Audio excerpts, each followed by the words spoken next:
You know why you clicked on this video, so like we do on this channel, let's cut out this fluff.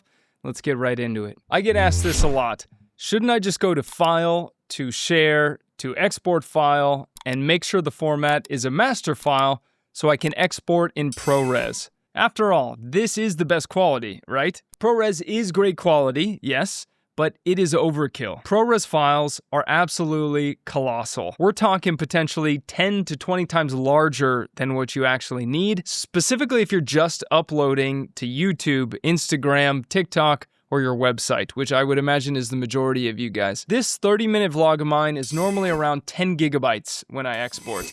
But if I export in ProRes, it is now an 112 gigabyte file, and that will take you forever to upload to the platform of your choice. And the thing to note is that YouTube, Instagram, TikTok, all of these platforms are just gonna recompress your video anyways the second you upload it. So you're gonna be waiting forever while uploading this gigantic file, and then these platforms are just going to compress it anyways. And last thing here, I assume you wanna save money. Well, your storage, whether it's cloud storage or your hard drive, is going to be eaten up real quick if you only export in ProRes. Now, if you want a master file for a special project of yours or for a client, then yeah, ProRes is the way to go. But here's what I'd suggest you export in for everything else. Press Command and comma to open up your settings, or go to Final Cut Pro, hit Settings, and click on Destinations, and drag Export File to this sidebar here. We're basically setting this up so you only have to do this once.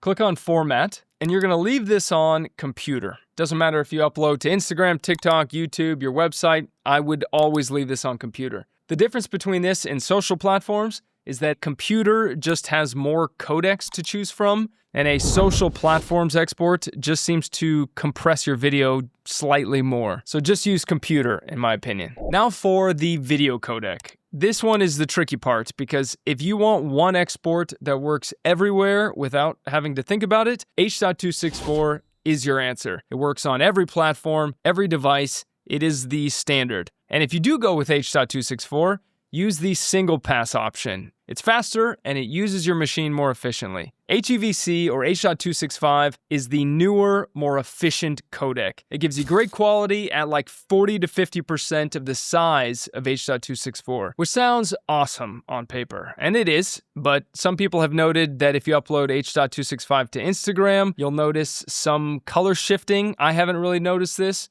but I would recommend you just test this out for yourself. But for me, it's been fine. All platforms, basically from course hosting sites to YouTube to TikTok to Instagram, suggest H.264 though. So this is why my advice to you is, if you want something that you know will work everywhere, then choose H.264. But if you want to keep your export file sizes down while keeping great quality, and you don't mind your export time being slightly longer, because H.265 is slightly longer in export times, then choose HEVC.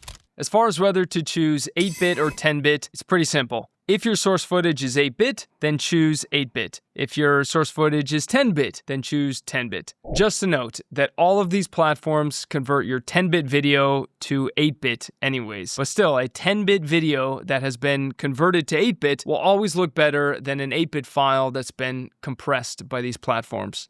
On to resolution.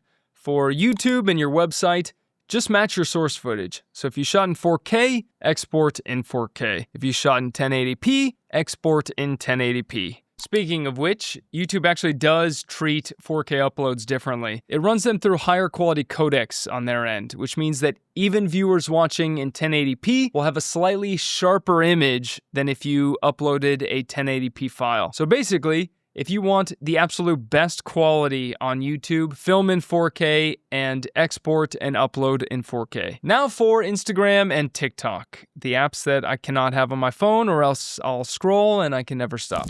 In 2026, both now accept 4K videos, both Instagram and TikTok, but they will squish your 4K video down to 1080p when you upload it. And from my understanding, the higher the resolution you upload, the more aggressive the compression will be. So some people claim that uploading a 4K video to these platforms results in worse quality than if you uploaded a clean 1080p upload. I usually just export in 1080p for these platforms, but I have uploaded 4K videos, and I honestly cannot tell that much of a difference. I'm sure your viewer can't really tell either. I'd love to hear your thoughts on this below though, but based on my research and tests, I'm going to suggest 1920 by 1080, which is HD. I'd suggest leaving these two on, and if you want your file to not pop up when it's done exporting, then you can actually change this to save as, but I kind of like when it does that. Okay, so this is the important part. So control right click and hit make default. You'll see why in a second.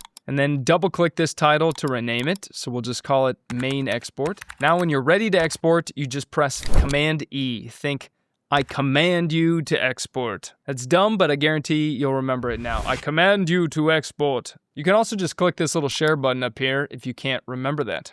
By the way, you can change these if you want. So if you find out that your website probably can't handle the H.265 codec, then you can just change it to H.264 in this menu. I gotta ask you something. So I have been creating free Final Cut Pro tutorials for 7 years. I'm not yet at 100,000 subs. I want to get there by the end of this year, hopefully. So if you want to support this channel and the free tutorials that I come out with every week, subscribing is free and it means a lot. And I hope you have a great rest of your day.